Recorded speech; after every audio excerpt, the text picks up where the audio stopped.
এক যুবক ভাই প্রণাম সেরে জানালেন তার মন ভালো থাকে না। যে কাজে হাত দেন যেন ঠিকমতো হয় না। লোকজনের সাথে সম্পর্কগুলো দিনে দিনে খারাপ হয়ে যাচ্ছে। পরম পূজ্যপাদ শ্রী শ্রী আচার্যদেব। কেউ যদি কাদায় পড়ে থাকে তাকে ততক্ষণ তোলা যাবে না যতক্ষণ না তার অন্তরাত্মা সেখান থেকে বেরোতে চাইছে। তুমি তোমার অবাঞ্ছিত অবস্থা থেকে মুক্ত হতে চাও, অথচ গর্বের সাথে বলছো আমি যে এরকমই, আমি যে এটা পারি না, আমার দ্বারা এটা হয় না।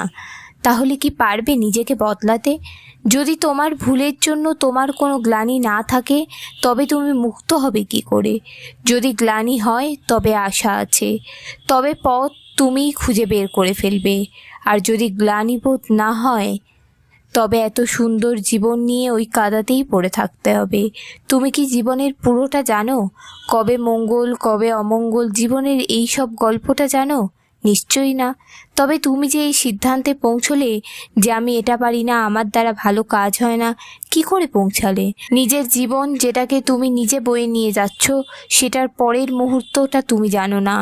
তবে কি করে বাইরের কোনো ঘটনা বস্তুকে বিষয়কে নিয়ে তুমি ভেবে নিচ্ছ এটা হবে না?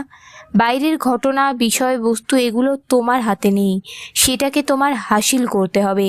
কিন্তু ভাবনাটা তোমার, সেটা তো তোমার হাতে আছে, সেটাকে বদলে ফেলো। মনকে বারবার বলবে ঠাকুর আছেন, আমার সব সুন্দর হবে। করো, তাহলেই পাবে। এর থেকে আর সহজ পথ কিছু নেই। চেষ্টা করো। ঠাকুর বলছেন না চেষ্টাটা অম্লান হলেই পাওয়া যায়? তাহলে এইভাবেই সব পেয়ে যাবে। ইষ্ট প্রসঙ্গটি নেওয়া হয়েছে জানুয়ারি 2024 আলোচনা গ্রন্থ থেকে। জয় গুরু, বন্দে পুরুষোত্তমম।